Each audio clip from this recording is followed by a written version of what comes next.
ലോകം മുഴുവൻ ശ്വാസമടക്കി പിടിച്ചു നിന്ന ഒരു സുപ്രധാന ദിനമായിരുന്നു 2026 മെയ് 19. ഇറാന്റെ ആണവ പദ്ധതികളെയും പ്രാദേശിക സ്വാധീനത്തെയും തകർക്കാൻ ലക്ഷ്യമിട്ട് അമേരിക്കൻ പ്രസിഡന്റ് ഡൊണാൾഡ് ട്രംപ് പ്രഖ്യാപിച്ച സൈനികാക്രമണം പുനരാരംഭിക്കാൻ നിശ്ചയിച്ചിരുന്ന നിമിഷം. എന്നാൽ അവസാന നിമിഷം യുദ്ധകാഹളങ്ങൾ നിലയ്ക്കുകയും നയതന്ത്രത്തിന്റെ മന്ദസ്മിതം വിരിയുകയും ചെയ്യുന്ന കാഴ്ചയാണ് നാം കണ്ടത്. ഗൾഫ് മേഖലയിലെ നിർണായക ശക്തികളായ Saudi Arabia, Qatar, United Arab Emirates എന്നീ രാഷ്ട്രങ്ങളുടെ തലവന്മാർ നടത്തിയ അസാധാരണമായ ഇടപെടലുകൾക്ക് മുന്നിൽ ട്രംപ് തന്റെ സൈനിക നീക്കം താൽക്കാലികമായി മാറ്റിവെച്ചിരിക്കുന്നു. ഈ ഒരു തീരുമാനം കേവലം മിഡിൽ ഈസ്റ്റിലെ സമാധാനത്തെ മാത്രമല്ല, മറിച്ച് ലോകത്തെ എണ്ണ വിപണിയെയും സ്വർണ്ണ വിലയെയും ഓഹരി വിപണികളെയും വരെ മാറ്റിമറിച്ചിരിക്കുകയാണ്. യുദ്ധം ഒഴിവായതിന്റെ ആശ്വാസത്തിൽ ആഗോള സാമ്പത്തിക രംഗം പുതിയൊരു ദിശയിലേക്ക് നീങ്ങുമ്പോൾ ഇതിന്റെ പിന്നിലെ ഭൗമ രാഷ്ട്രീയത്തെക്കുറിച്ചും വരാനിരിക്കുന്ന മാറ്റങ്ങളെക്കുറിച്ചും ആഴത്തിൽ നമുക്കൊന്ന് പരിശോധിക്കാം. ട്രംപിന്റെ ആക്രമണോത്സുകമായ വിദേശ നയത്തെ മയപ്പെടുത്തുന്നതിൽ ഗൾഫ് രാഷ്ട്ര തലവന്മാർ വഹിച്ച പങ്ക് ചരിത്രപരമാണ്. സൗദി കിരീടാവകാശി മുഹമ്മദ് ബിൻ സൽമാൻ രാജകുമാരൻ, UAE president Mohammed bin Zayed al Nahyan, Qatar അമീർ Tamim bin Hamad al Thani എന്നിവർ ഒരുമിച്ച് ട്രംപിനെ ബന്ധപ്പെടുകയും ഒരു യുദ്ധം മേഖലയിൽ ഉണ്ടാക്കിയേക്കാവുന്ന വൻ തകർച്ചയെക്കുറിച്ച് ബോധ്യപ്പെടുത്തുകയും ചെയ്തു. ഈ മൂന്ന് രാഷ്ട്രങ്ങളും തങ്ങളുടെ ആഭ്യന്തര വികസനത്തിന് വൻ പദ്ധതികൾ ആവിഷ്കരിച്ചിട്ടുള്ള സമയമാണിത്. സൗദിയുടെ വിഷൻ 2030 പോലെയുള്ള ബൃഹത്തായ ലക്ഷ്യങ്ങൾക്കിടയിൽ ഒരു യുദ്ധം വരുന്നത് തങ്ങളുടെ സമ്പദ് വ്യവസ്ഥയെ പതിറ്റാണ്ടുകൾ പിന്നോട്ടടിക്കുമെന്ന് അവർ ഭയപ്പെടുന്നു. ട്രംപിന്റെ ഏറ്റവും അടുത്ത സഖ്യകക്ഷികൾ എന്ന നിലയിൽ അവർ നടത്തിയ അഭ്യർത്ഥന തള്ളിക്കളയാൻ അദ്ദേഹത്തിന് കഴിഞ്ഞില്ല. തന്റെ ട്രൂത്ത് സോഷ്യൽ പ്ലാറ്റ്ഫോമിലൂടെ ഈ മൂന്ന് നേതാക്കളുടെയും ഇടപെടലിനെ മാനിച്ചാണ് താൻ ആക്രമണം മാറ്റിവെക്കുന്നതെന്ന് ട്രംപ് പരസ്യമായി സമ്മതിക്കുകയാണ്. ഇത് മേഖലയിൽ ഈ രാഷ്ട്രങ്ങൾക്കുള്ള വർദ്ധിച്ചു വരുന്ന സ്വാധീനത്തെയാണ് അടിവരയിടുന്നത്. ഇറാന്റെ പരമോന്നത നേതാവായിരുന്ന അലി ഖമേനി സംയുക്ത സൈനിക നീക്കത്തിൽ കൊല്ലപ്പെട്ടതിന് ശേഷം അധികാരമേറ്റെടുത്ത മുജ്തബ ഖമേനി നേരിടുന്ന ഏറ്റവും വലിയ വെല്ലുവിളിയാണ് ഈ അമേരിക്കൻ ഭീഷണി. ഇറാൻ ഒരിക്കലും ആണവായുധം സ്വന്തമാക്കാൻ അനുവദിക്കില്ലെന്ന ദൃഢനിശ്ചയത്തിലാണ് ട്രംപ്.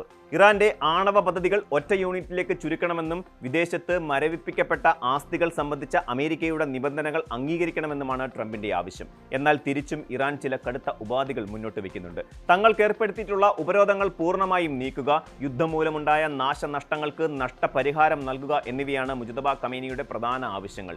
ഈ ഉപാധികൾ ട്രംപ് തള്ളിയെങ്കിലും ചർച്ചകൾക്ക് വാതിൽ തുറന്നിട്ടിരിക്കുന്നു എന്നത് ശുഭസൂചനയാണ്. സൈനികമായ ഒരു ഏറ്റുമുട്ടലിനേക്കാൾ സാമ്പത്തികവും നയതന്ത്രപരവുമായ സമ്മർദ്ദത്തിലൂടെ ഇറാനെ വഴക്കാനാണ് ട്രംപ് ഇപ്പോൾ ശ്രമിക്കുന്നത്.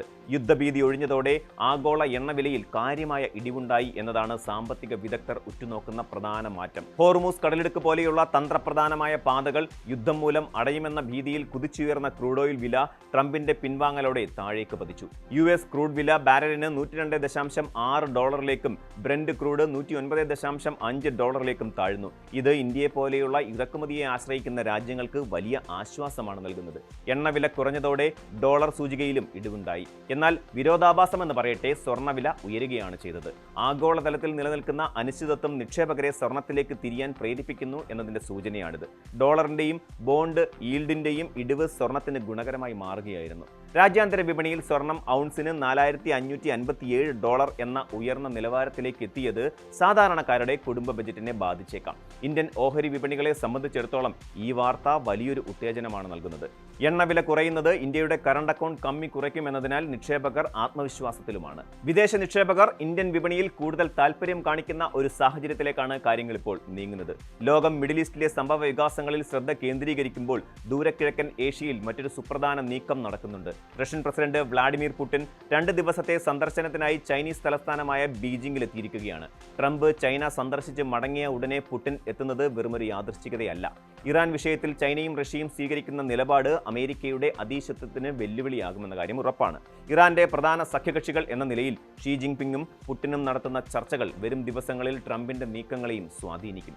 അമേരിക്കയുടെ ഉപരോധങ്ങളെ മറികടക്കാൻ റഷ്യയും ചൈനയും ഇറാന്റെ ഒപ്പം ചേരുന്നത് ഒരു പുതിയ രാഷ്ട്രീയ ചേരി രൂപപ്പെടുന്നതിന്റെ സൂചനയാണോ എന്ന് ലോകം ഭീതിയോടെ നോക്കുകയാണ്. ട്രംപിന്റെ ഇപ്പോഴത്തെ തീരുമാനം ഒരു ശാശ്വത സമാധാനത്തിലേക്ക് നയിക്കുമോ അതോ വലിയൊരു കൊടുങ്കാറ്റിന് മുന്നേയുള്ള ശാന്തതയാണോ എന്ന് പറയാൻ കഴിയില്ല. ഗൾഫ് രാഷ്ട്രങ്ങളുടെ സമയോചിതമായ ഇടപെടൽ ഒരു വലിയ വിപത്ത് ഒഴിവാക്കിയിരിക്കുന്നു എന്നത് സത്യം തന്നെയാണ്.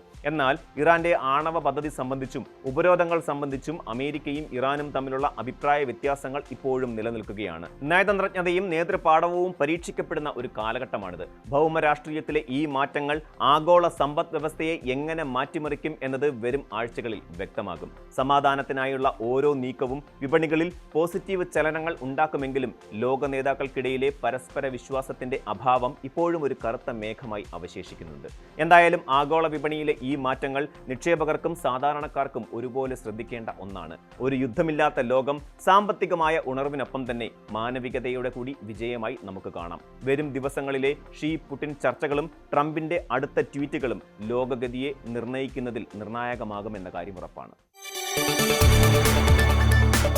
കൂടുതൽ വാർത്തകൾക്ക് news 18 Keralam YouTube channel subscribe ചെയ്യുക.